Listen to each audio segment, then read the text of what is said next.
Mixing data tuh buat apa sih? Dalam penelitian itu kan, record. Hampir lupa. Soalnya nggak ada Excel, nggak ada apa, nanti teman-teman belajar dari record aja. Oke.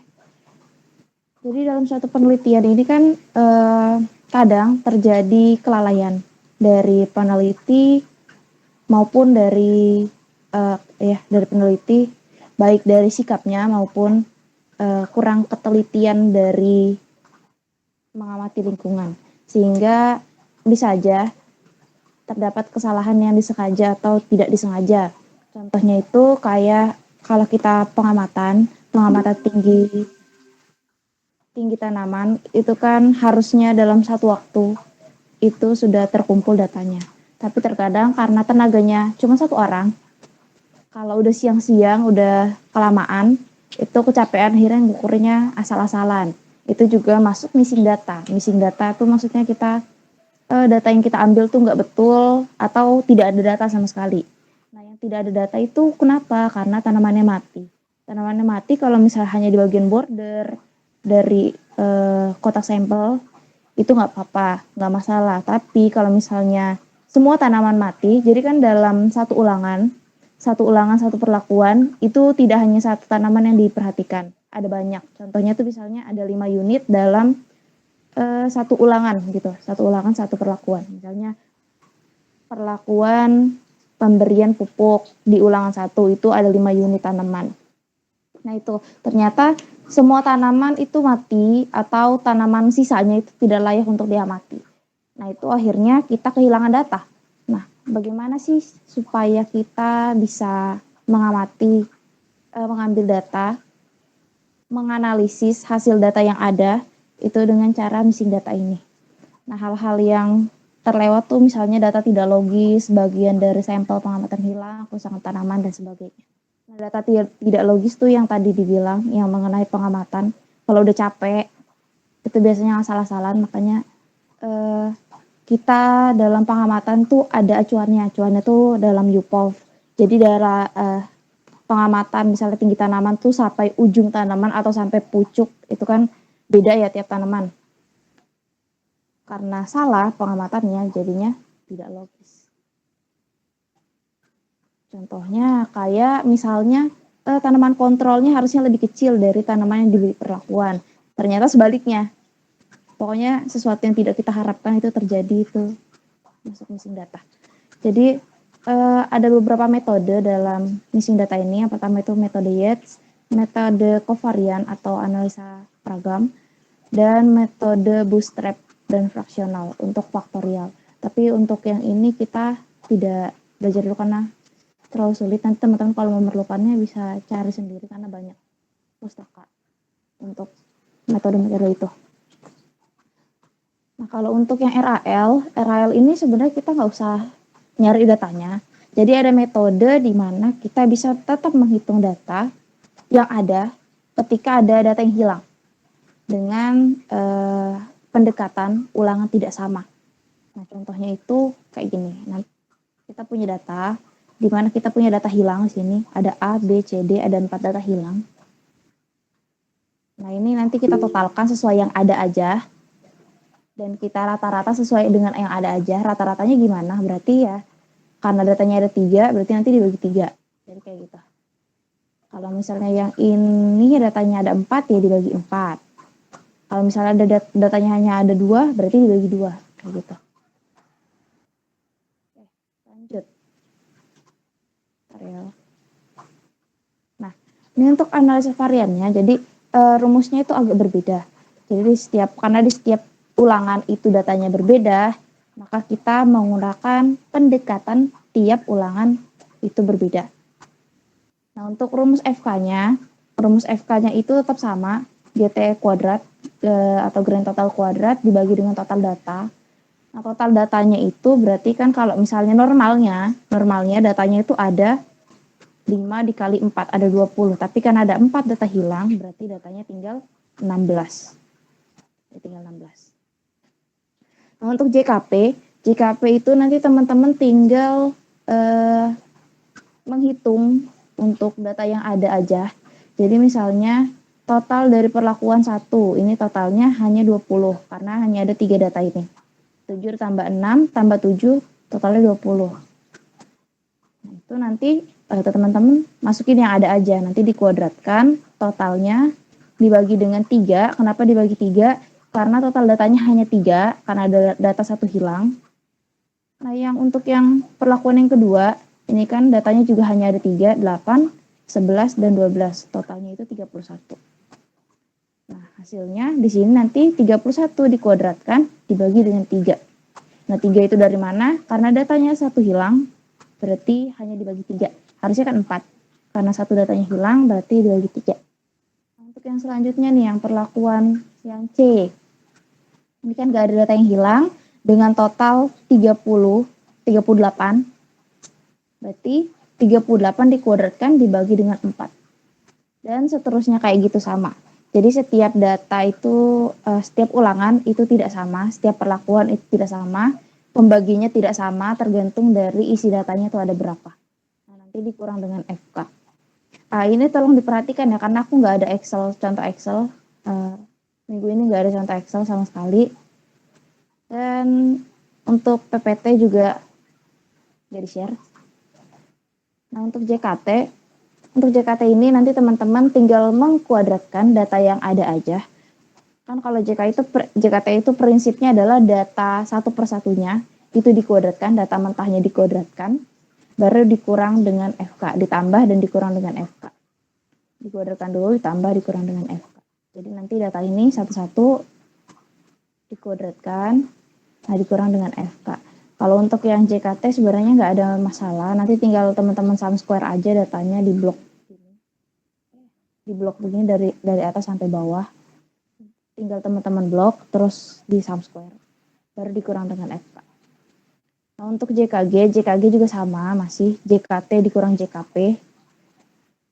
Nah, nanti untuk DB rumus DB-nya ini ada lagi di sini, beda lagi. Untuk DB perlakuan itu T-1 berarti T-nya tadi ada 5, perlakuannya ada 5, dikurang 1 jadinya 4. Untuk DB Galat sigma NI dikurang 1. Itu maksudnya adalah setiap jumlah dari setiap perlakuan. Jadi ini kan datanya 3, 3, 4, 2, 4. Itu dilihat dari tiap perlakuannya. Ini kan 3 data, 4 data, 2 data, dan 4 data. Dari situ nanti masing-masing dari data 3 dikurang 1, 3 dikurang 1, 4 dikurang 1, 2 dikurang 1, 4 dikurang 1. Nah, itu nanti setelah dikurang baru ditambahkan. Jadi ingat ya, ini di dalam kurung dikurangnya. Harus dikurang dulu baru ditambah. Nah, untuk DB totalnya itu sigma N1 juga. Jadi totalnya tadi kan total datanya itu ada 16. 16 dikurang 1, 15. Ya, kayak gitu. Nah, ini untuk hasil tabelnya itu tetap sama aja. Nanti dari hasil yang ini kan udah dapat JKG, nanti tinggal dimasukin. Ini udah dapat JKT, udah dapat JKP, udah dapat FK. Nanti tinggal dilanjutin ke KT apa nih, lupa. KT perlakuan sama KT galat, terus lanjut ke FHIT. Itu nanti teman-teman tinggal lanjutin aja karena ini udah dapat hasilnya sudah. Jadi teman-teman gak usah nyari datanya kalau untuk RAL. Tapi ntar beda lagi untuk RAK dan RBSL, split plot juga beda. Harus dicari datanya dulu. Nah, kalau untuk RAL cukup kayak gini aja. Nanti untuk uji lanjutnya juga rumusnya nanti beda kalau misalnya datanya hilang. Jadi di sini yang bedanya tuh ada di ini ya, yang dalam kurungnya ini.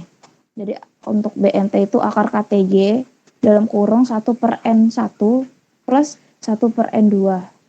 Nah, kalau untuk BNJ depannya ada setengah. Kalau DMRT juga depannya ada setengah. Kayak gitu.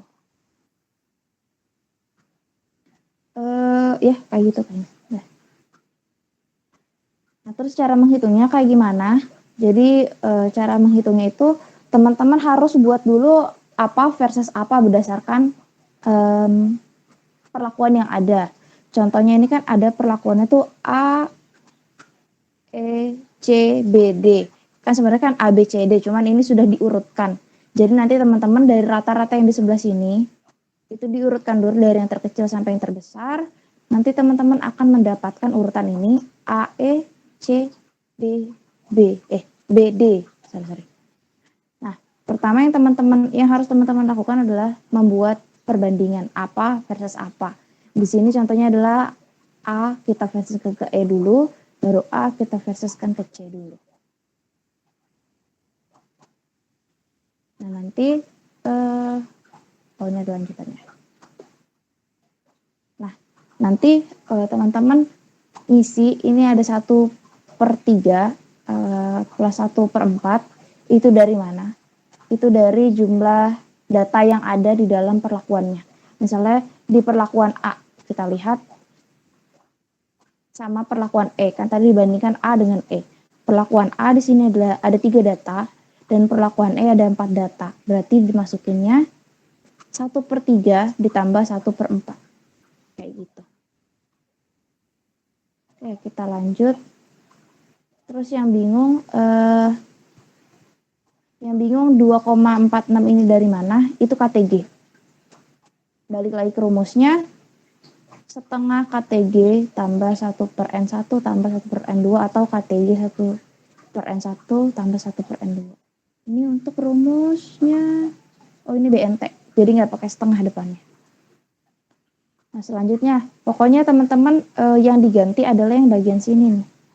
Yang di bagian sini. Itu menyesuaikan dengan perbandingannya. Kalian mau lawan apa versus apa gitu.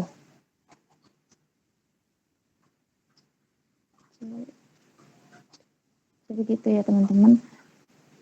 Nanti teman-teman kalau udah punya versusnya nanti tinggal disusun. Terus gimana sih cara nyari versusnya? Nanti teman-teman tinggal bandingkan dengan 2 yang di depan. Jadi A itu dibandingkan dengan E dan C, E itu dibandingkan dengan C dan B, C itu dibandingkan dengan B dan D, B itu dibandingkan dengan D.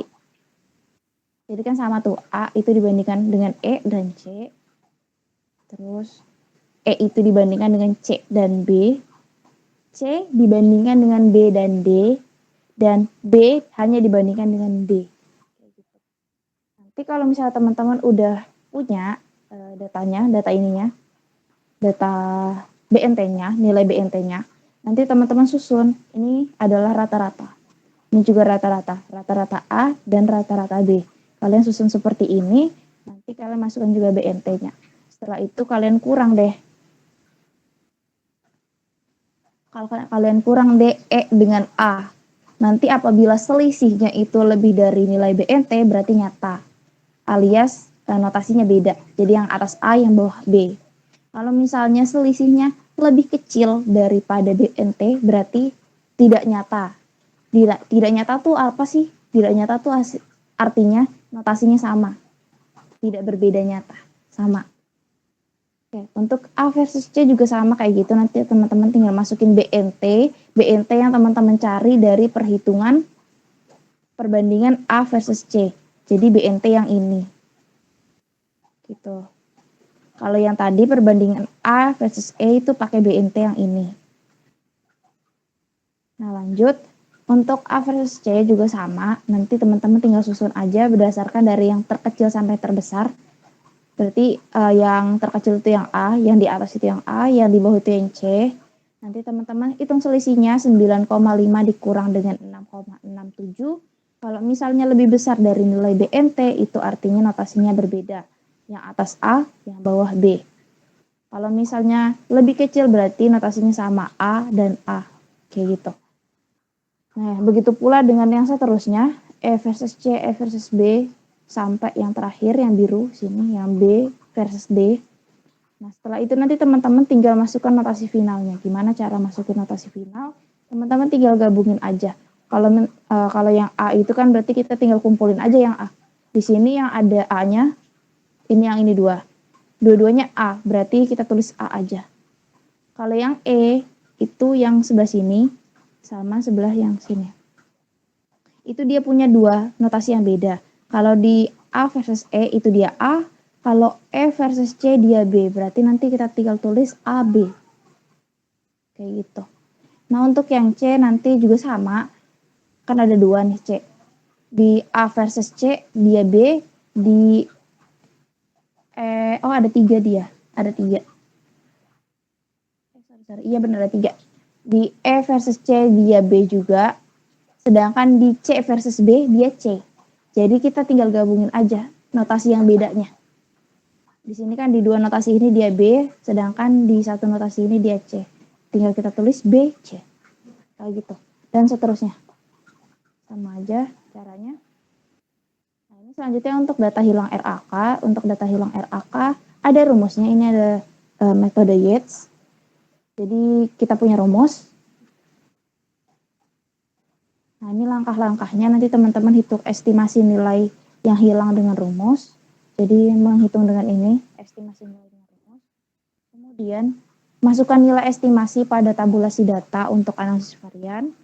Jadi kita masukkan ke dalam sini, dalam tabel. Setelah itu nanti hitung varian sementara, baru hitung nilai bias, kurangi JKP dengan JKT dengan nilai bias.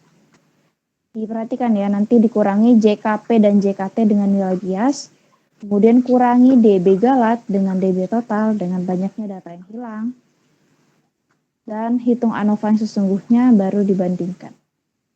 Nah, pertama kita menghitung. Jadi di sini kita punya data. Dari data ini kita hilang 1 di bagian perlakuan 1 ulangan yang ketiga atau kelompok yang ketiga. Selanjutnya, langkah yang selanjutnya kita mencari nilai data yang hilang, estimasi data yang hilang dengan rumus yang tadi. Berarti tinggal kita masukkan aja datanya. 4 itu dari mana? 4 itu dari, 4 jumlah ulangan. Jadi 4 itu dari jumlah ulangannya ada 4 dikali 45. 45 itu total ulangan dari data yang hilang. Berarti yang di kelompok 3 total ulangannya 45 ditambah dengan 4 dikali 19 itu R, 4 itu R tetap dikali 19 dari mana? Jumlah perlakuan dari data yang hilang. Itu yang sebelah sini 19 dikurang dengan 143. 143 itu grand totalnya. Baru dibagi dengan 4 dikurang 1 dikali juga dengan 4 dikurang 1. 4 dikurang 1 itu perlakuan dikurang 1 dan ulangan dikurang 1. Kayak gitu. Nanti teman-teman akan mendapatkan datanya sebesar ini. Jangan lupa, jangan mentang-mentang gak ada kurungnya. Nanti teman-teman tambah dulu baru dikali. Balik ke prinsip matematika itu dikali dulu baru ditambah. Oke. Nanti teman-teman tinggal hitung ANOVA-nya dari data yang udah ada nih. Ini kan hasilnya 13. Nanti teman-teman tinggal masukin ke sini 13. Terus teman-teman hitung ANOVA-nya. Setelah teman-teman hitung ANOVA-nya, selanjutnya kita mencari nilai bias. Jadi jika G itu percobaan paling minimum, jika bias positif. Nah, gimana sih cara cari nilai bias? Ini ada rumusnya di sini. B itu adalah nilai total ulangan yang ada nilai data hilangnya, yang 45. Berarti yang ini. Nah, itu kemudian dikurang dengan hasil pengurangan T-1. T-1 itu adalah perlakuan dikurang 1, baru dikali Y, IJ, itu 13. 13 itu adalah, 13 itu adalah data estimasi, baru dibagi dengan T dikali T-1. Gitu. Nanti setelah kita dapat nilai terkoreksinya, biasnya, nilai bias, baru nanti selanjutnya kita kurangkan nilai JKP tak terbias dengan nilai biasnya. Jadi nilai JKP hasil kita perhitungan dengan estimasi tadi kan, mana tadi JKP? Ini 44,5. Kita kurangi dengan nilai bias, berarti jadi tinggal 41,5. Nah, KTP terkoreksinya jadinya berapa? KTP terkoreksinya 41/5 dibagi dengan 3. Itu dari mana? Dari JKP terbias, ini kan hasilnya 41 dibagi dengan 3. 3 itu dari mana? 3 dari DB perlakuan. Oke, jadi kita punya KTP terkoreksi juga. Kemudian untuk F-hit-nya juga kita lanjut. Pokoknya kita hasil dari JKP terbias ini kita lanjut sampai KTP, sampai ke F-hit. Nanti teman-teman lihat untuk F-hit-nya itu berbeda nggak dengan yang F-hit yang kita hitung dari estimasi. Kalau misalnya tetap nyata, sama-sama nyata, berarti tidak usah mengubah interpretasi awal. Kayak gitu. Kalau misalnya beda, berarti kita menggunakan yang terakhir, yang telah kita kurangi dengan bias. Kalau misalnya sudah kita kurangi dengan bias, itu hasilnya tidak berbeda nyata, berarti kita pakai yang itu. Nah, ini untuk dua data yang hilang. Kalau untuk dua data yang hilang, untuk pengulangannya, sebentar.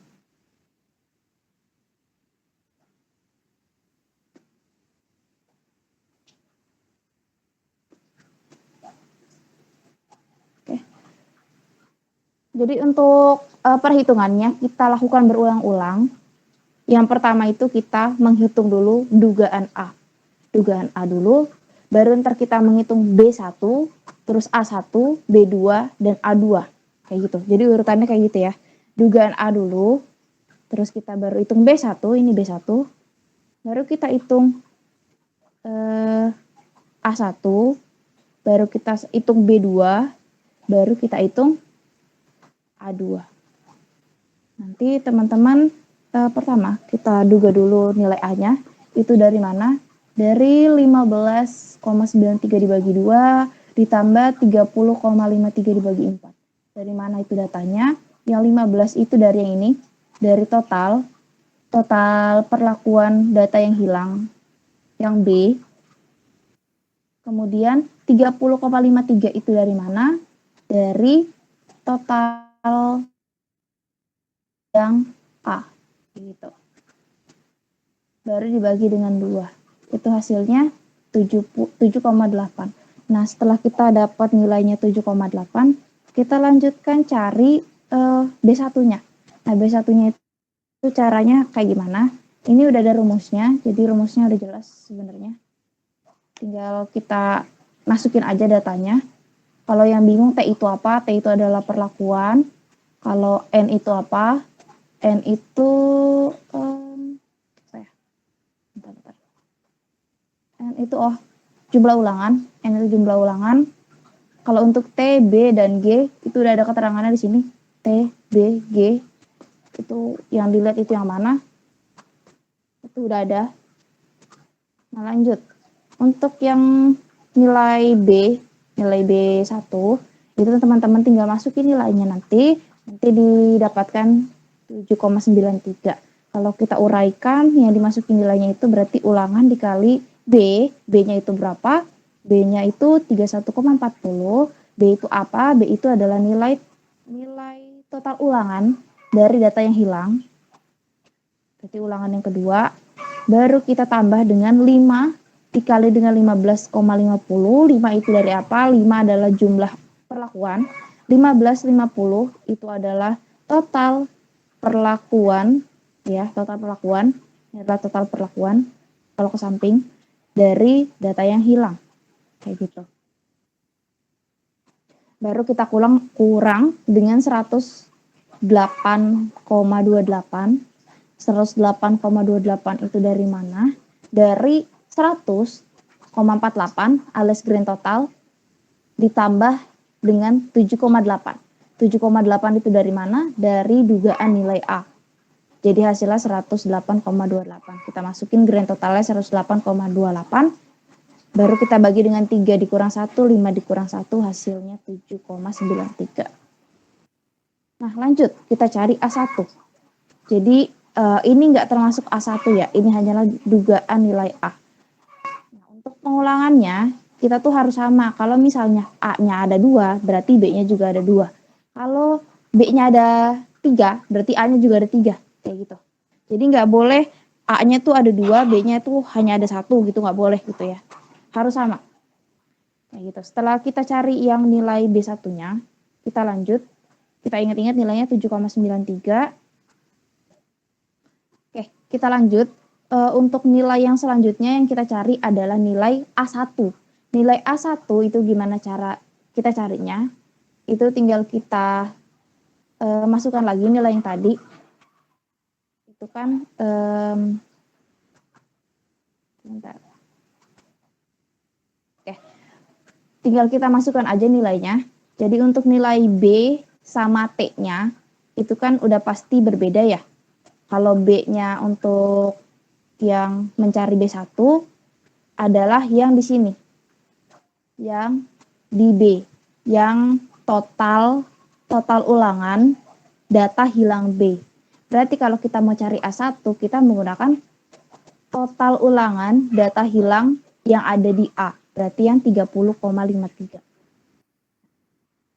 Nah, nanti selanjutnya untuk T-nya juga beda. Kita pakainya yang mana? Bukan yang 15,50, tapi yang dari total perlakuan data hilang A yang 15,93. Nanti tinggal teman-teman masukin aja, N dan T-nya tetap sama karena ulangannya tetap 3 dan T-nya itu perlakuan tetap 5. 3 dikali 30,53, 30,53 dari sini. Terus selanjutnya tambah 5 kali 15,93 dikurang dengan 108,41 yang perlu digarisbawahi adalah 108,1. 1,41. Itu yang berbeda juga. Gimana carinya 108,41? Kalau yang tadi kan 108,28. Beda ya. Itu adalah berasal dari 100,48 ditambah 7,93. Nah, 7,93 ada yang tahu dari mana?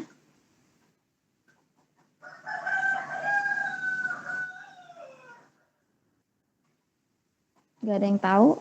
Oke, jadi 7,93 itu dari data B1 yang kita cari. Tadi kan aku udah minta inget-inget ya nilainya 7,93. Oke, dari situ karena grand total awalnya itu adalah 100,48, kita tambah dengan 7,93, kita dapatkan hasilnya 108,41.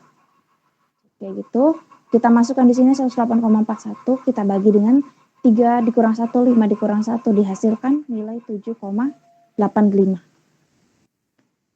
Nah, berdasarkan nilai A1, kita cari lagi B2. Kita cari B2 dengan rumus yang sama yang tadi. Kan sama ya rumusnya sama yang atas. Cuman bedanya dari penggunaan data yang di sini. Data yang dimasukin yang di atas. Itu beda. Itu disesuaikan, balik lagi kayak tadi.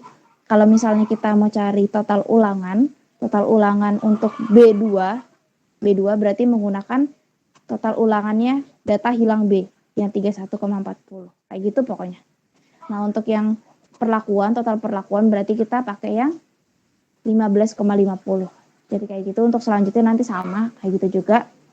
Kita kurang dengan 108,33. Dapat dari mana 108,33? Dapat dari grand total awal. Grand total awal itu yang ini. Grand total awal 100,48. Kita tambahkan dengan 7,85. Nah, 7,85 dari mana? Dari nilai A1. A1 yang kita yang kita cari tadi yang 7,85 ini. Kayak gitu. Nah, tinggal kita bagi dengan 3 kurang 1, 5 dikurang 1, kita dapatkan nilai 7,92.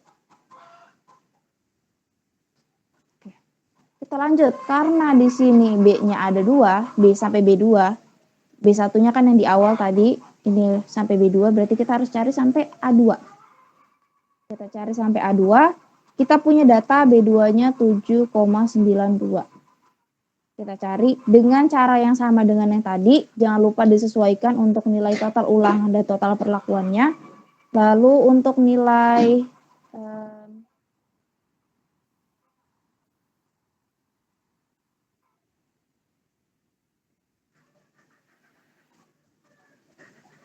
bentar. Oh, ini salah masukin. Ini salah, harusnya 108. Jelek.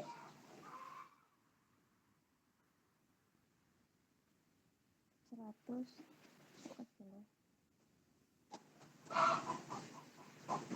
Coba.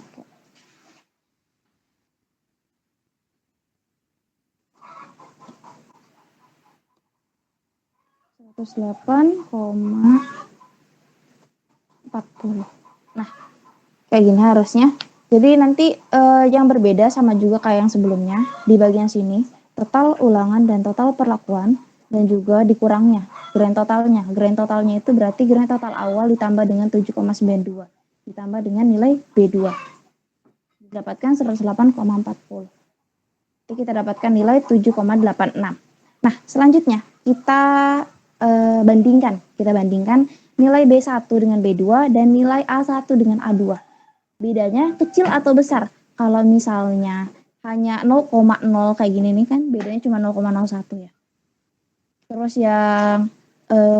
yang nilai A1 dan A2 bedanya juga cuma 0,01, maka pencarian dihentikan. Kalau misalnya bedanya masih gede, masih hitungan kayak setengah, itu kan lumayan gede ya. Itu nanti teman-teman cari lagi, kita ulang lagi gitu.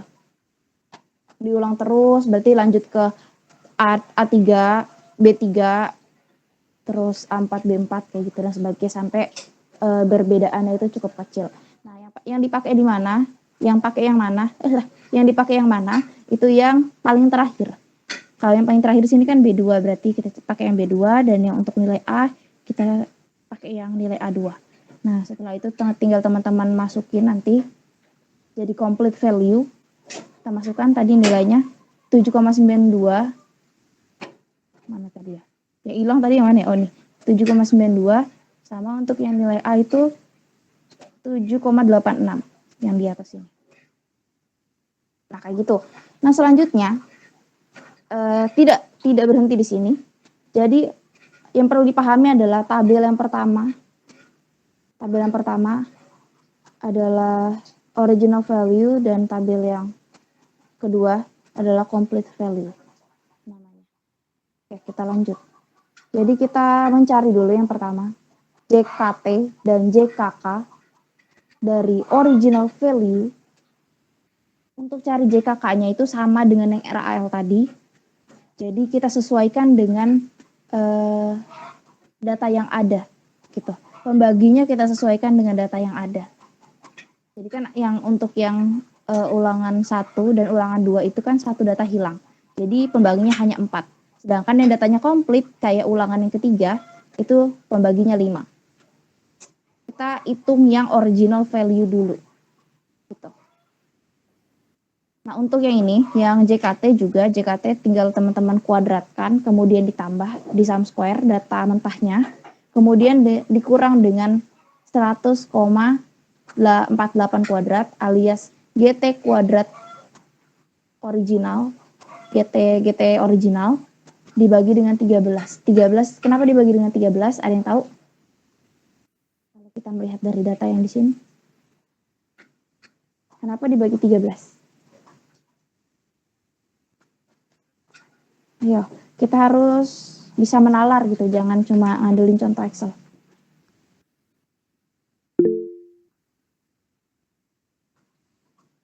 Oh iya, silakan.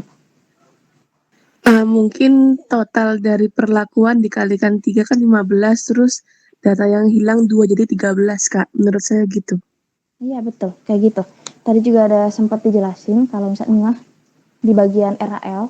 Jadi kayak gitu, itu data yang untuk yang untuk JKT original itu ini adalah FK. Kalau teman-teman ngeh, ini adalah nilai FK. Jadi untuk FK-nya itu dibagi dengan total data yang ada. Karena data yang ada di sini adalah kita yang mau carinya original value, berarti data yang ada di original value.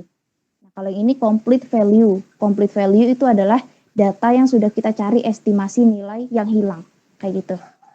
Nah, kita lanjut. Kalau kita udah punya nilai JKT original value dan JKK original value, nanti kedua data ini akan kita gunakan untuk mencari JKP terkoreksi. Nanti kita keep dulu untuk yang original value. Kita lanjut ke JKT, JKK, JKP, dan JKG complete value. Nah, untuk cara mencarinya itu sama dengan cara mencari RAK biasa. Nanti teman-teman tinggal hitung aja kayak biasa. Untuk FK-nya juga kayak biasa atau faktor koreksi itu kayak biasa. Nah, untuk yang complete value ini sebenarnya kayak biasa aja, jadi nggak perlu aku jelasin lagi ya. Yang perlu ditekankan ini hanyalah JKT original value dan JKK original value. Jangan lupa ini dikurang FK, yang untuk JKK, FK-nya itu yang mana, yang atas ini nih. Gitu. Oke. Untuk selanjutnya adalah kita udah punya JKT, JKK, JKP, dan JKG yang complete value, berarti kita sudah bisa menghitung JKP terkoreksi. Yang dicari adalah JKP terkoreksi. JKP terkoreksi itu rumusnya JKT original value yang atas, yang nomor 1, dikurang dengan JKK original value nomor 1 yang kedua, nih, dikurang lagi dengan JKG complete value yang bawah, nomor 2 yang paling bawah. Kayak gitu. Nanti kalau kita udah punya semuanya, tinggal kita kurangin aja sebenarnya, kita dapat JKP terkoreksi. Begitu. Kalau di sini kan JKP-nya 0,82, ini adalah JKP complete value. Tapi ini adalah JKP terkoreksi, yang sudah terkoreksi. Nah, yang dimasukin yang mana? Yang dimasukin adalah JKP terkoreksi. Jadi, walaupun kita punya data JKP complete value, yang dimasukkan tetap yang JKP terkoreksi. Kenapa? Terus kenapa? Untuk apa sih dicari ini? Yang JKP complete value untuk mencari nilai galatnya. Gitu. Jadi jangan merasa kayak, percuma dicari. Enggak. Itu untuk cari nilai galatnya. Oke, selanjutnya kalau kita sudah punya semuanya ini, nah, yang kita pakai tuh sebenarnya udah ada sini keterangannya. Untuk yang kelompok kita pakai yang komplit, perlakuan kita pakai yang terkoreksi, galat kita pakai yang komplit. Untuk total juga kita pakai yang komplit. Nah, kita lanjut untuk yang nilai DB. DB ini 8 dikurang 2, 8 dikurang 2 itu dari mana? Aku juga lupa nih, bentar ya.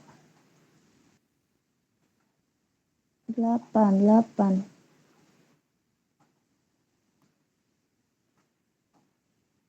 Total 14 dikurang 2. Total ke 14 ya. Harusnya 15.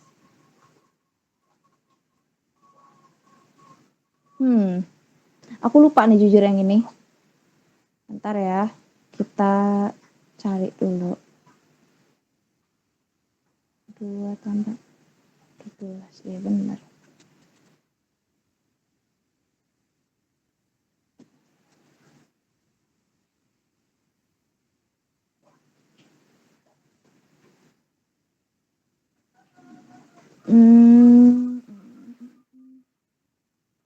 Nanti aku kabar lagi deh.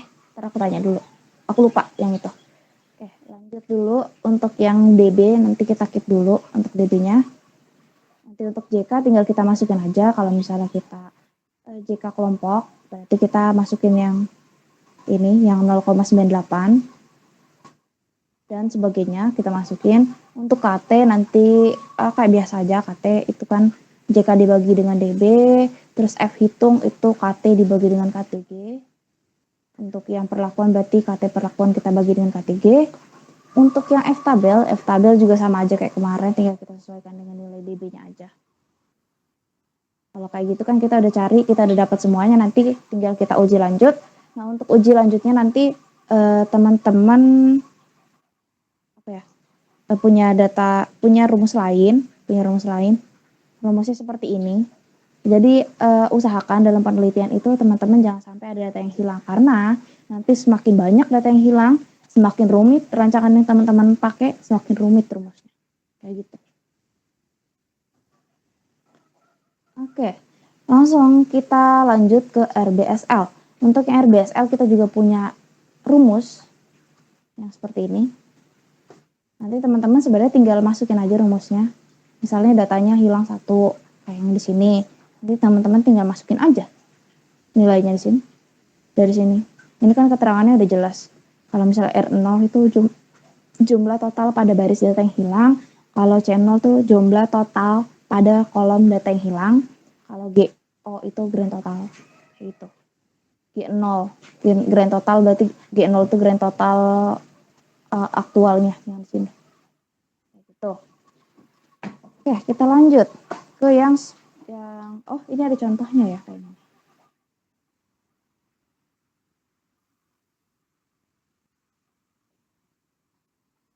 Ini contohnya kan apa?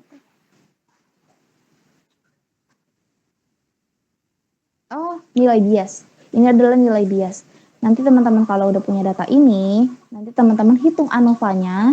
Kalau teman-teman udah hitung ANOVA-nya, nanti kurangi JKA, JKB, JKT dengan nilai bias berikut yang ini.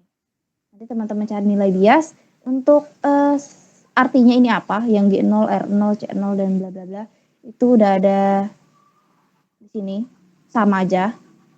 Keterangannya itu sama aja. Jadi teman-teman tinggal masukin aja berdasarkan keterangan yang ada. Kita kurangi pokoknya yang JK, JKA, JKB, JKT dengan nilai bias yang ada. Nanti kalau misalnya teman-teman udah punya JKA, JKB, dan JKT yang sudah dikurangi dengan nilai bias, maka lanjutkan sampai ke F hitung. Lihat. Kemudian hitung nilai F hitung baru setelah JK perlakuan dan totalnya dikurangi dengan nilai bias. Terus kita lanjut ke interpretasi. Nah, untuk DB total dan DB galat harus dikurangi dengan jumlah data yang hilang. Nanti teman-teman untuk DB total dan juga DB galat, nanti kalau teman-teman udah dapat datanya, oh alah, aku baru ngeh. Jadi yang ini nilai 8 itu adalah DB galat yang belum dikurangi data yang hilang. Kayak gitu. Jadi misalnya kita punya, ini contoh gampangnya 14 aja deh yang total. Yang total itu kan kita punya data 15. Rumus DB total yang asli itu kan jumlah data total dikurang dengan 1. 15 dikurang 1. Kita dapatkan nilai 14. Nah, nilai 14 kemudian kita kurangi lagi dengan 2. 2 itu dari mana? 2 itu dari nilai data yang hilang. Kayak gitu. Sama dengan yang galat. Galat ini berarti yang 8 ini yang belum dikurangi dengan data yang hilang. Yang normalnya lah gitu. Baru kita kurangi dengan 2. Hasilnya adalah 6. Kayak gitu ya. Nah, kayak gitu nanti teman-teman kalau misalnya sudah punya DB totalnya juga sudah diperbaiki, DB galat sudah diperbaiki, lalu kita lanjut ke uji lanjut dengan nilai BNT-nya itu seperti ini rumusnya. Untuk R itu apa? R itu adalah replication. Jangan lupa kita kalau misalnya rumus-rumus kayak gini biasanya pakai bahasa Inggris. R itu adalah replication, T itu adalah treatment, berarti T itu adalah perlakuan, R itu adalah ulangan, kayak gitu. Kita lanjut. Nah, ini untuk data hilang pada split plot. Pada split plot juga punya rumusnya sendiri lagi-lagi, tapi teman-teman balik lagi lebih baik tidak ada data yang hilang. Jadi di make sure benar-benar dalam penelitian karena akan ribet cara analisis datanya dan pengolahan datanya. Nah, ini juga untuk nilai standar error. Standar error kan kalau kita mencari atau kita menghitung nilai BNT, itu kan ada yang dalam kurung, yang SD-nya. Itu adalah standar errornya. Itu akan beda. Jadi sesuai dengan keterangan dari sini. Jadi two main plots means aggregate overall support treatment, terus banyak pokoknya di sini. Nanti teman-teman sesuaikan kayak yang kemarin split plot itu kan misalnya perbandingan kalau misalnya interaksinya nggak nyata, yang atas berarti yang bawah ini berarti yang interaksinya nyata, yang dua di bawah ini adalah interaksinya yang nyata. Nanti teman-teman sesuaikan dengan yang kayak kemarin aja penggunaan rumusnya. Kalau untuk yang BNT-nya itu sama aja, cuman yang berbeda adalah isi rumusnya. Penggunaan rumusnya sama, tapi yang berbeda adalah isi rumusnya. Jangan ada EA, EB dan sebagainya. Untuk rancangan faktorial 2 faktor terlebih bila datanya hilang bisa menggunakan analisis bootstrap dan fraksional. Lanjut, kita ke transformasi data. Jadi sebelum kita mentransformasi data, kita harus mencari tahu normalitas dan homogenitas dari data. Nah, gimana cara-carinya? Untuk normalitas dan homogenitas itu kita bisa menggunakan metode Lilliefors. Jadi Lilliefors ini uji data yang ditransformasikan ke dalam nilai Z untuk dihitung luasan kurva normalnya. Kayak gitu. Nah, di sini ada langkah-langkahnya. Jadi kalau teman-teman ingat, ini ada di statistika. Jadi teman-teman kalau lupa pun tinggal balik lagi ke materi statistika dasar. Jadi yang paling mendasar yang paling perlu diperhatikan adalah ini rumusnya. Jadi ada beberapa rumus di sini. Yang ini yang nilai Z score dengan rumus Z sama dengan X inian dibagi dengan SD. Terus fungsi dari fungsi ini fungsi S. Kemudian menghitung harga Lillie force-nya, data Lillie force-nya sebesar apa, LH dengan lambang LH alias Lillie force hitungnya dari pengurangan antara Fx dengan Sx. Sx yang ini, Sx itu yang atas. Kemudian mencari nilai Lillie force sebagai nilai Henry hitungnya dan menentukan nilai LT Lillie force tabel. Jadi menentukan normal atau enggaknya itu nanti balik lagi seperti yang dulu-dulu juga menggunakan perbandingan dengan nilai tabel. Jadi harga Lillie force tabel kita bandingkan dengan harga Lillie force hitung. Jadi untuk mengklasifikasikannya ini ada di 2 baris di bawah. Jika Lillie force itu lebih besar atau lebih kecil, pokoknya di antara dia itu data berdistribusi normal. Kalau misalnya lebih besar itu data tidak berdistribusi normal. Ini kayaknya lebih kecil deh harusnya. Kayak gitu. Nanti teman-teman ada tabelnya kayak gini. Jadi sebenarnya untuk Lillie force ini sendiri oh bukannya ini deh yang ada Excel-nya. Yang ada Excel-nya tuh kalau nggak salah yang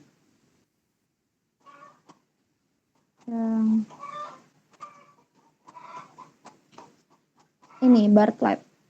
Ini ada Excel-nya, tapi aku nggak dibagi sih. Teman-teman nggak dibagi. Jadi nggak dibagi karena kan tujuannya untuk mencari. Nah, untuk nilai X-nya, jadi misalnya untuk kayak gini, jadi kita misalnya punya data ini 9 bla bla bla bla bla bla bla.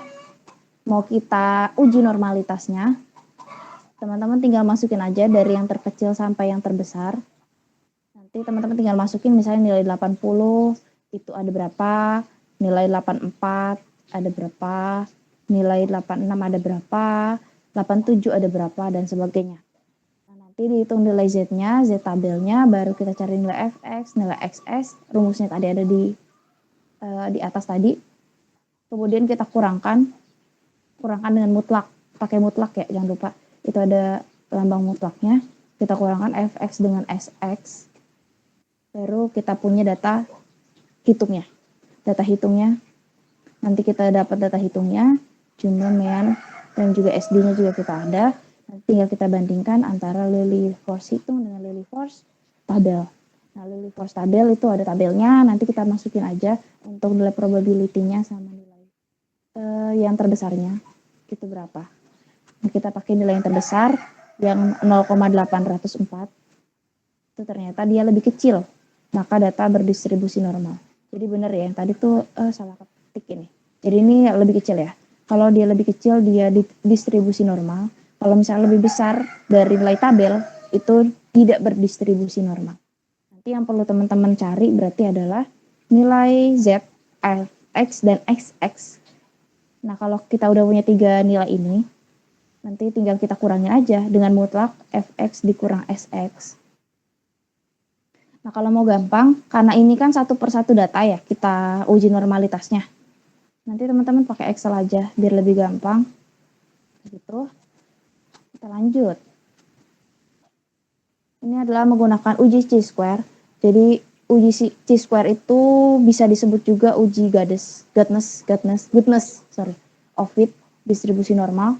Uji ini mengharuskan data tersusun atas kelompok distribusi frekuensi. Jadi lebih cocok dengan data N lebih dari 30. Jadi jumlah data lebih dari 30. Dengan signifikansinya jika X kuadrat hitungnya itu lebih kecil dari X tabel, maka H0 diterima. H0 diterima Jika X kuadrat lebih besar dari X tabel, H0 ditolak. Jadi sama aja kayak yang tadi. Oke. Untuk uji chi-square juga aku rasa udah ada di statistika. Nanti teman-teman buka materi statistika lagi karena ini adalah rajhok, jadi kita jelaskan aja yang belum pernah teman-teman cari. Nah, untuk homogenitas data, untuk homogenitas data juga kita bisa cari pakai uji F. Dengan rumus seperti ini, ada S X kuadrat, S Y kuadrat. Nanti dari S besar S kecilnya itu nanti tinggal dihitung F hitungnya. Ini kan ada 2 nih. Nanti tinggal dibagi, dihitung F hitungnya. Nanti untuk membandingkannya di sini ada di sini nih, ada keterangannya. Kalau misalnya lebih kecil berarti homogen, kalau lebih besar berarti tidak homogen. Dengan dibandingkan dengan F tabel. Nah, ini untuk uji data Fisher. Kalau yang tadi kan uji F ya. Ini uji F, uji chi-square, uji Lilliefors. Ini ada uji data Fisher, hasil belajar matematika antar kolom penggunaan alat peraga. Jadi ini juga ada rumusnya. Rumusnya ini kayak gini nih, SS, Y. Terus nanti teman-teman tinggal bandingkan aja. Udah ada tabelnya. Jadi ini maksudnya adalah nih nilai X-nya nih, nilai X data sebenarnya, baru dicari X kuadratnya, Y, terus Y kuadratnya, baru kita masukkan ke sini, masukkan data ke rumus ini, dan nanti teman-teman habis data ini dapat SX kuadrat, SY kuadrat, nanti bisa langsung ke perhitungan F hitungnya. Kayak gitu. Nah, ini untuk menghitung F hitungnya kayak gini. Tuh, nanti S besar dibagi S kecil, S besar itu yang mana? S besar itu yang ini nih. Yang 4. Gitu. Oke, lanjut. Jadi agak banyak sih yang aku jelasin kalau yang di sini. Terus nanti untuk perbandingannya juga nanti sama aja. Terus menentukan F tabelnya itu dari mana? Dari DK pembilang. DK itu adalah derajat bebas, DB sama aja. Dikurang 1 untuk varian yang terbesar, dan DK penyebut berarti 20 dikurang 1 juga untuk varian yang terkecil, serta taraf signifikansinya 0,05. Nanti pakai FINV carinya. Ya, untuk uji Bartlett, pindah dia. Untuk uji Bartlett, nanti uji Bartlett juga dia tuh menggunakan data-data yang ada. Nanti untuk rumusnya tuh ada di sini nih. Untuk rumusnya ada di sini. Jadi pertama itu teman-teman nanti berdasarkan tabel yang di sini nih. Kecil banget sih tabelnya jujur.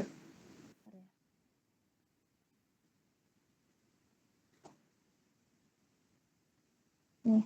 Jadi sebelum mencari X kuadratnya, nanti teman-teman hitung dulu ini yang dalam tabel ini. Jadi masukkan nilainya. Jadi sampel 1, 2, 3 dan sebagainya. Terus nilai DK-nya itu N dikurang 1. Terus 1 per DK, berarti 1 per nilai derajat bebas. Terus SI kuadrat, itu yang ini nih, yang di sini, yang bawahnya nih. Terus log dari SI kuadrat, berarti nilai S ini kita log. Baru nanti untuk DK log dalam kurung S kuadrat itu didapatkan dari nilai DK ini. Kita kalikan dengan nilai log. Jadi ini dikalikan dengan yang di sini. Gitu. Nah, untuk nilai Bartlett, untuk ini nih, ada nih. Kalau kita udah punya nilai X kuadratnya, nanti X kuadrat hitung, kita bandingkan dengan S kuadrat 1 dikurang alfa dikali K dikurang 1.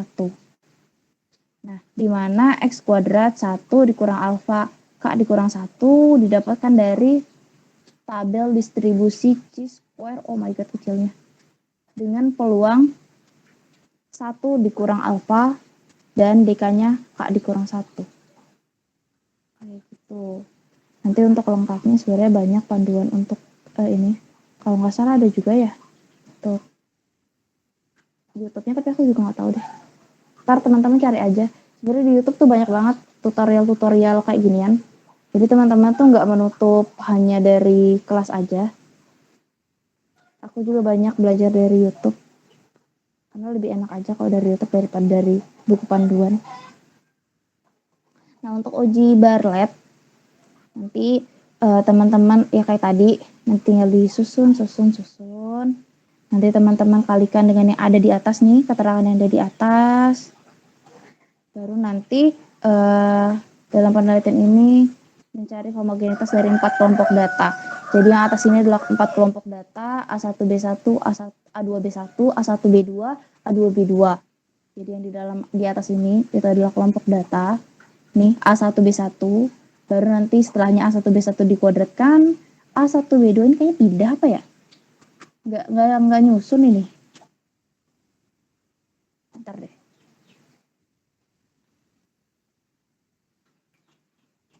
Oh, nyusun deh kayaknya.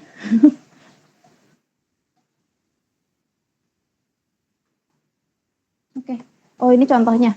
Jadi contohnya kayak gini. Selanjutnya kita masukin nilai A2B1 kemudian dikuadratkan, A1B1 kemudian dikuadratkan, A2B2 kemudian di sini dikuadratkan. Kalau misalnya digedein tuh kayak gini. Tuh kayak gini. Tuh. Nah, kayak gini kelihatan kan ya? Atau kita pindahkan aja lah ya.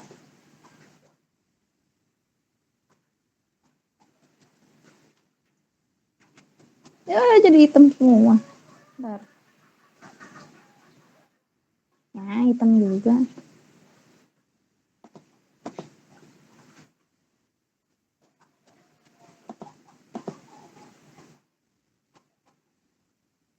Ini lagi.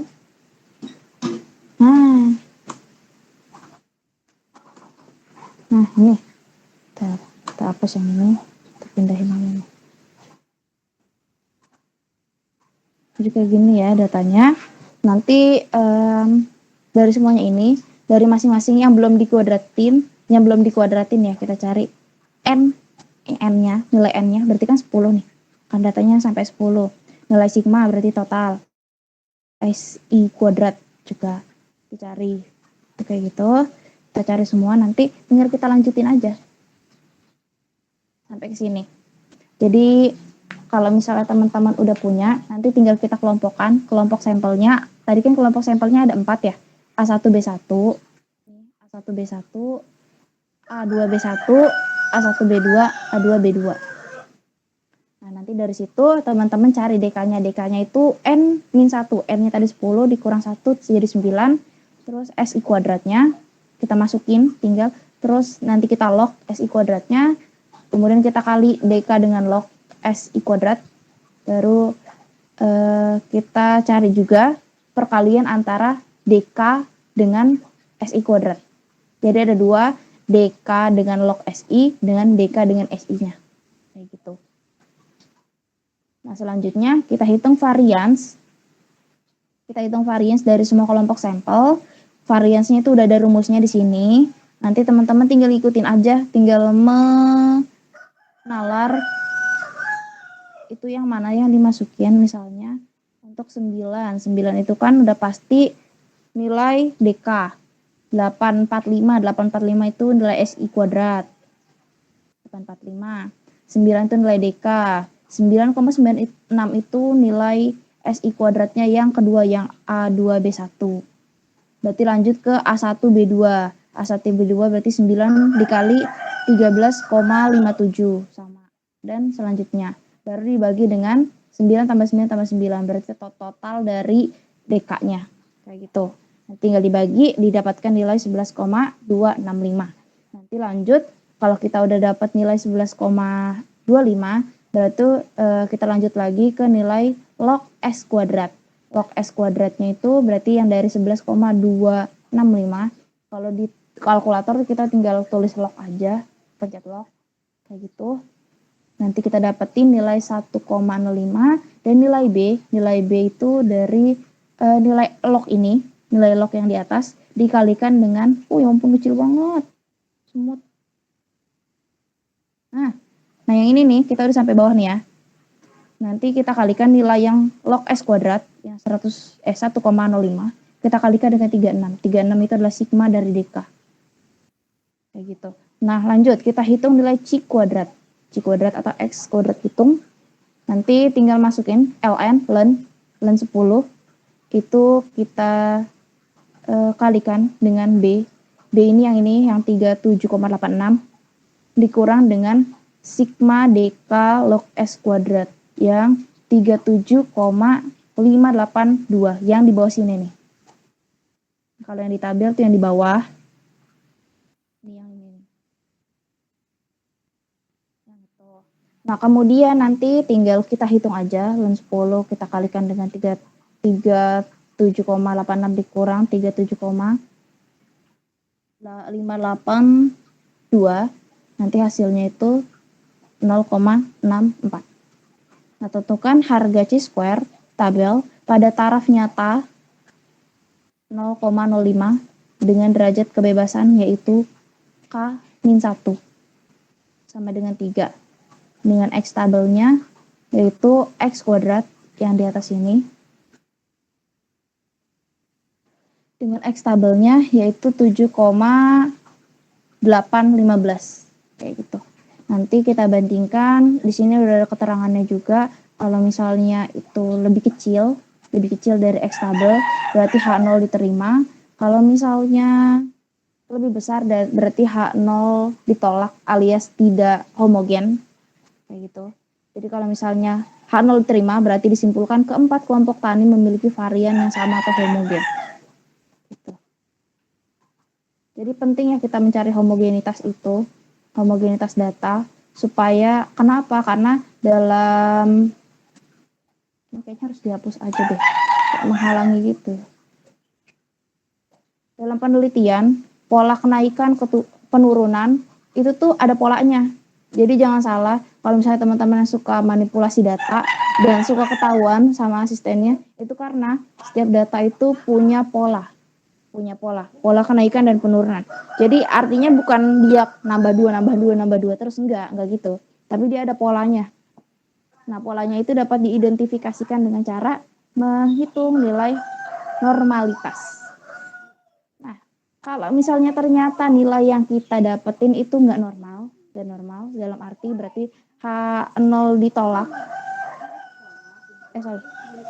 Ya benar, H0 ditolak, berarti kita lanjut ke transformasi data. Nah, untuk proses konversi data dalam skala baru ini ada untuk memenuhi homogenitas seragam dan sebaran data menjadi normal sehingga mendukung analisis. Jadi karena kita datanya nggak normal, kita nggak bisa lanjut ke analisis. Kita hanya bisa melanjutkan analisis apabila sudah kita transformasikan datanya. Jadi kalau teman-teman udah belajar di kuliahnya, udah belajar belum ya mengenai transformasi data?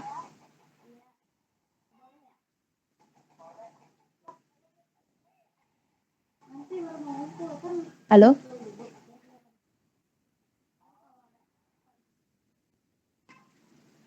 Di kuliahnya udah sampai mana? Baru nested, Kak. Nested, oh belum ya. Aku juga nggak tahu sih sekarang di perkuliahannya ada transformasi data atau enggak. Tapi tahun lalu tuh aku dapat lagi pasnya rancop 2. Jadi aku lupa sebenarnya juga ada nggak sih di kuliah atau tambahan di praktikum. Nah, untuk data-data yang perlu ditransformasikan itu adalah data yang akan dianalisis seragam. Kalau misalnya teman-teman nggak mau nganalisis seragam, ya nggak usah ditransformasi.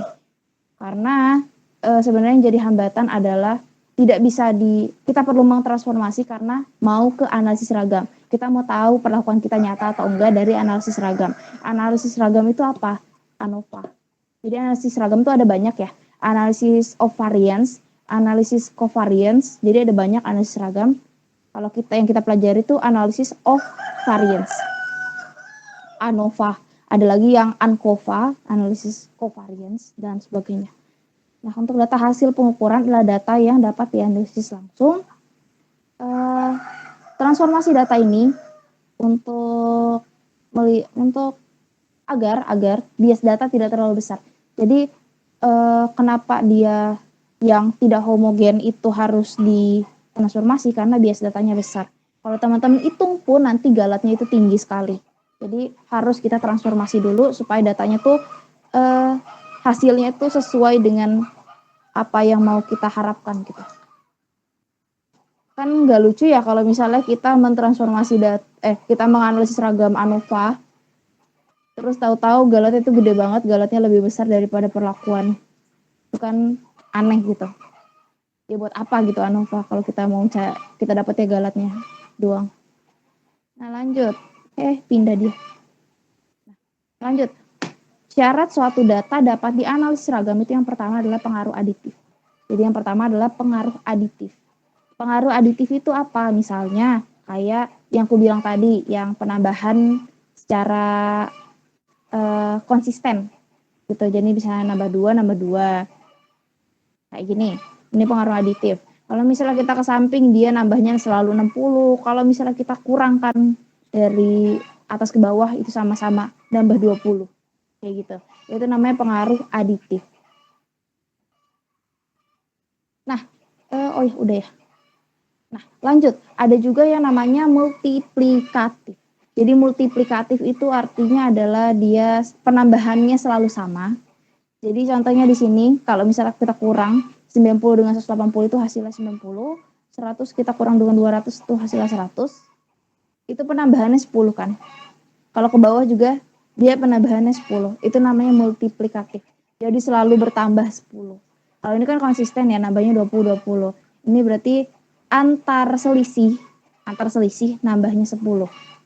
Kalau ini antar perlakuan, bukan perlakuan nih, antar total ulangan itu nambahnya 20. Itu. Nah, yang kedua, syarat yang kedua itu adalah kebebasan galat. Kebebasan galat itu dari mana? Jadi galat suatu pengamatan dikatakan bebas apabila tidak berkaitan dengan dan tidak bergantung pada yang lain. Nah, asumsi ini terjamin dengan pengacakan yang tepat. Jadi fungsinya kita membuat denah dari kemarin itu untuk ini, untuk kebebasan galat. Kenapa kita harus pakai denah? Kan mungkin kalian mikirnya kayak, mungkin kita tuh mikirnya dulu, aku dulu juga mikir kayak gitu sih. Jadi mungkin mikirnya kayak buat apa sih diacak, kan bisa dipetain aja gitu. Terus bisa nggak sih pengacakan lain kita uji dengan ANOVA lain, yaitu nggak bisa. Jadi harus sesuai kayak gitu. Jadi fungsi dari pengacakan, pembuatan denah sesuai dengan prinsip. Jadi sesuai dengan prinsip itu fungsinya untuk ini, untuk kebebasan galatnya, supaya tidak ada galat. Karena dari keinginan kita, misalnya kita mau naruh sini, naruh situ, naruh sana, itu termasuk galat. Nanti akan muncul galat-galat di situ. Oke, lanjut. Heterogenitas ragam. Jadi sama ketidaknormalan data. Jadi heterogenitas ragam, misalnya ragamnya itu terlalu tinggi atau terlalu rendah. Jadi misalnya tinggi-tinggi banget, rendah-rendah banget, misalnya datanya bagus-bagus banget, jelek-jelek banget, kayak gitu. Itu ketidaknormalan sebaran datanya. Jadi itu perlu di transformasi. Nah, macam-macam transformasi data. Sini ada 3 transformasi data. Nanti yang teman-teman hitung di sini ada 3 transformasi data. Yang pertama itu algoritma, terus akar kuadrat sama arsin. Nah, kalau untuk yang satu ini nih, yang arsin itu kan kalau teman-teman tahu logaritma, aku lupa.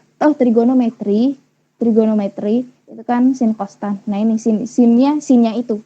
Jadi kita dalam rumus yang arsin nanti kita harus transformasi ke sudut dulu. Nanti udah ada dalam rumusnya, jadi teman-teman gak usah transformasi sudut terpisah gitu. Nah, untuk yang logaritma itu nanti sesuai dengan data yang teman-teman miliki, simpangan baku sebanding dengan rata-rata di mana pengaruhnya kelipatan. Kemudian keadaan tersebut umumnya diperoleh bila data merupakan bilangan bulat dan mencakup wilayah yang lebar. Nah, data mengenai banyaknya serangga per petak, data banyaknya telur per tanaman, data persatuan luas, itu misalnya contohnya yang perlu ditransformasi untuk yang transformasi logaritma. Jadi misalnya kan kalau misalnya banyaknya serangga itu kan nggak selalu sama ya. Bisa aja lebih sedikit di tanaman ini, bisa aja lebih banyak di tanaman yang lain. Itu tergantung persebaran dari serangganya kan. Dia sukanya di pinggir kah, dia sukanya di tengah. Jadi nilai sebaran intervensi dari serangganya itu kan tergantung dari serangga itu sendiri. Jadi perlu ditransformasi. Jadi untuk yang anak HPT nanti mungkin akan perlu. Sama anak SDL yang mau penelitian gulma, nanti kita memerlukannya juga. Nah, apabila gugus data hasil pengamatan adalah XI, maka sebelum analisis varian, semua data ditransformasi dengan logaritma atau ini rumusnya. Jadi X itu sama dengan log XI. Jadi kita misalnya punya datanya ini nih, misalnya 45, 46, 48, 66, 70, 71, tinggal kita masukkan ke rumus ini, log XI. Nah, apabila gugus data nilainya lebih kecil dari 10, maka kita pakai X sama dengan log XI ditambah 1. Kayak gitu. Karena apa? Karena data logaritma yang kurang dari 10 itu tidak terdefinisikan. Kayak gitu. Jadi perlu kita tambah dengan 1. Oke, bentar aku scroll dulu. Nah, ini untuk contohnya kayak gini, nanti teman-teman kalau misalnya datanya 45, 46, 48, 66, 70, 71 itu kan tinggal kita log aja karena nggak ada yang kurang dari 10, langsung kita log aja. Jadi log 45, log 46, log 48 nanti hasilnya seperti ini. Gitu. Nah, lanjut kita ke transformasi arsin. Ini dulu, transformasi akar kuadrat dulu. Jadi untuk yang akar kuadrat, ini yang aku bilang tadi untuk yang gulma, sama tanaman yang terkena penyakit. Terus contohnya tuh banyaknya serangga yang tertangkap dalam perangkap, misalnya perangkap light trap, pitfall, mice trap, terus malay trap, terus sweepnet, enggak, perangkap ini, perangkap. Nah, kalau misalnya kayak data-data yang seperti itu kan juga nggak itu ya, nggak selalu sama. Jadi nggak mungkin homogen. Jadi mau kita hitung homogenitasnya pun nggak mungkin homogen. Karena setiap daerah itu balik lagi ke serangganya, balik lagi ke penyakitnya, dia itu cara menginfeksinya itu kayak gimana penyakitnya, apakah dia lewat angin, kalau lewat angin berarti yang terdekatnya dulu kan yang paling banyak. Sedangkan kalau misalnya tanamannya yang terkena penyakit itu yang di pinggir, berarti yang tengahnya itu kan logikanya akan lebih sedikit gitu ya. Nah, kalau kayak gitu kan berarti datanya nggak normal karena ada yang banyak banget, ada dikit banget. Nah, ini fungsi untuk transformasi akar kuadrat untuk data bilangan bulat kecil seperti data yang diperoleh dari menghitung kejadian yang jarang. Gitu. Nah, contohnya yang tadi sama banyaknya gulma per petak. Gulma itu kan nggak selalu ada, tergantung, kecuali teman-teman itu sengaja menanam gulmanya. Kan ada juga penelitian yang sengaja ditanam gulmanya untuk mengetahui pertumbuhannya, ada juga yang kayak gitu. Nah, lanjut untuk data persentase yang kisarannya 0 sampai 30% atau data 70 sampai 100 itu perlu ditransformasi. Pertanyaannya di sini, kalau yang diantaranya yang 40 sampai 60 perlu nggak sih ditransformasi? Kayaknya nggak jawab juga ya, belum ngerti. Jawabannya adalah tidak perlu karena kurvanya dia di tengah, dia bukan kurva yang terlalu menjorok ke kanan atau menjorok ke kiri, dia kurvanya di tengah, jadi dia normal kalau gitu. Nah, apabila gugus data hasil pengamatan adalah XI, maka sebelum dianalisis varian, semua data harus ditransformasi dengan diakarkan. Jadi akar kayak biasa aja. Misalnya kayak 90, kita akar, itu hasilnya 9,49. Nanti kita akarkan kayak biasa aja. Nah, apabila gugus data banyak yang nilainya lebih kecil dari 10, terutama angka 0, maka digunakan rumus yang ini. Jadi sama kayak yang tadi, untuk yang data yang nilai kurang dari 10, dia punya rumus sendiri. Rumusnya itu yang ini. Nah, kemudian contoh data persentase perkecambahan ini X setelah penambahan hormon ABC. Ini contohnya data yang ini. Gitu. Tinggal diakarkan aja. Nah, untuk yang arsin ini disebut juga sebagai transformasi sudut. Karena balik lagi ke trigonometri, sin kostan. Ya sih, yang sin kostan trigonometri aku juga lupa. Nah, itu transformasi sudut, jadi masuknya ke sinus. Jadi ini untuk data perbandingan, untuk data yang diperoleh dengan perhitungan, untuk data yang dinyatakan sebagai desimal atau persentase yang berasal dari perbandingan. Jadi kisaran 0 sampai 100%. Jadi teman-teman kalau punya data yang tidak normal, yang bentuknya itu persentase, itu lebih cocok untuk ditransformasi dengan arsin. Kemudian digunakan tabel transformasi arsin. Jadi ada tabelnya, atau menggunakan komputer gitu. Jadi menggunakan Excel gitu. Terus nilai 0% digantikan dengan 1/4 N, dan nilai 100% digantikan dengan 100 dikurang 1/4 N. Jadi N itu bukan sesuatu yang diisi, N itu adalah satuan, bukan satuan sih. N itu adalah satuan, banyaknya satuan yang data persentase tersebut dibuat. Jadi misalnya ada 4 berarti 4N gitu. Ya, nanti untuk yang nilai 0% sampai 100% nanti teman-teman pakai rumus yang di situ. Nah, untuk yang transformasi data berkisar 0 sampai 30 sampai 7 dan 7 sampai 100%. Itu kan data yang terlalu menjorok ya. Terlalu menjorok ke atas dan terlalu menjorok ke bawah. Jadi perlu ditransformasi. Kalau di tengah-tengah itu kan sebenarnya normal karena kurvanya di tengah. Nah, untuk rumus Excel-nya, ini ada yang ini nih. Yang ini. Jadi yang ini tuh adalah datanya diganti dulu. Jadi kalau misalnya ada yang 0% sama 100% datanya diganti dengan ini dulu, baru setelah itu kita masukkan rumus asin atau arsinus. Ntar rumusnya itu SQRT atau akar dari data asli dibagi 100 dikali dengan 180 dibagi PI buka kurung tutup kurung. Nah, nanti contohnya tuh kayak gini. Jadi misalnya teman-teman punya 75 serangga. Jadi sebelum transformasi 0 digantikan dengan 1/4 N. N itu adalah jumlahnya. Jadi jumlahnya di sini kan ada 75 serangga. 1/4 kali 75. Kalau misalnya ada yang 0. Pindah.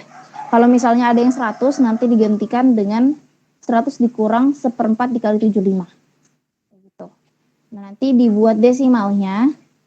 Baru dicari nilai akarnya pada desimal sini. Dibuat desimalnya, baru cari akarnya. Akar dari poin 1. Jadi kalau kita punya desimalnya, kita tinggal akarkan.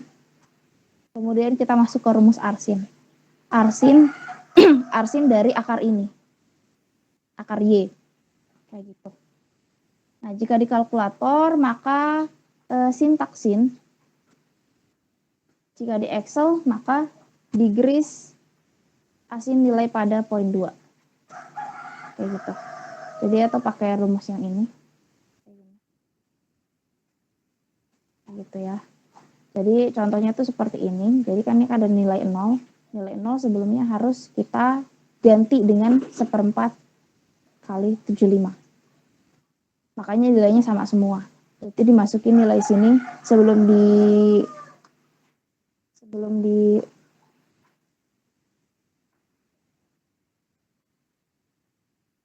ditransformasi menggunakan arsin nanti datanya adalah ini. 1/4 dikali 75 berarti berapa tuh ya? Kita hitung kalkulator laptop.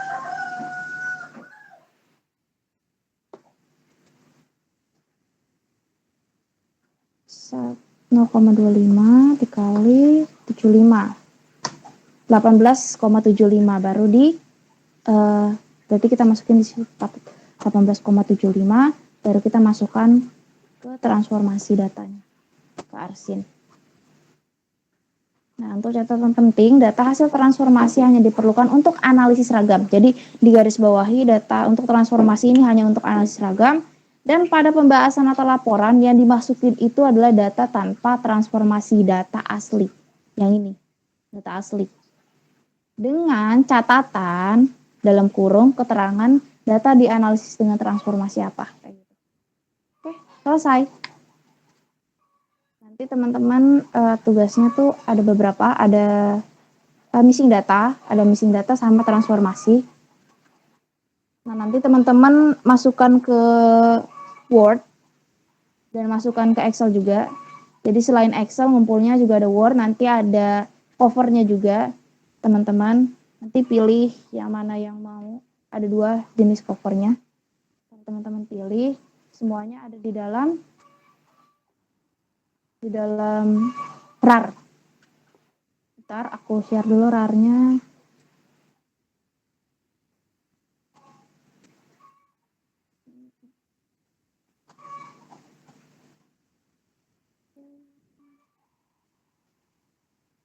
Kelas.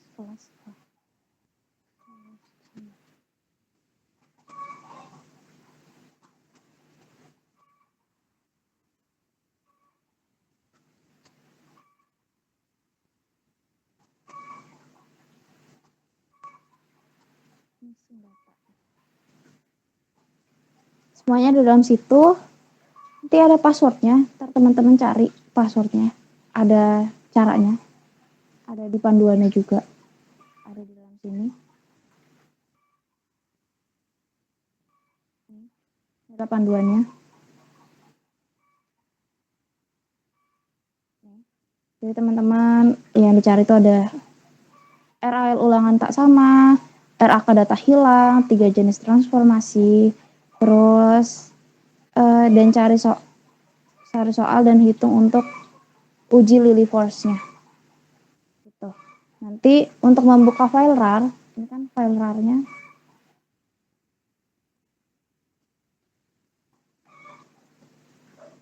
Ini ada passwordnya kayak gini.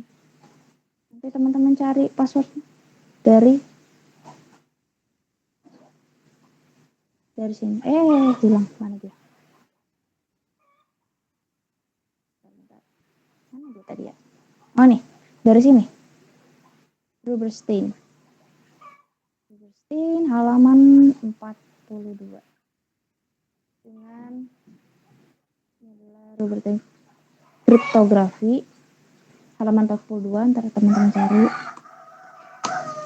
Ini caranya dari sini. Dari sini sandinya. Jadi ini bukan sandi dari RAR-nya ya, bukan. Jadi ini sandi dari kriptografinya. Kuncinya adalah rancangan percobaan, tipenya repeat.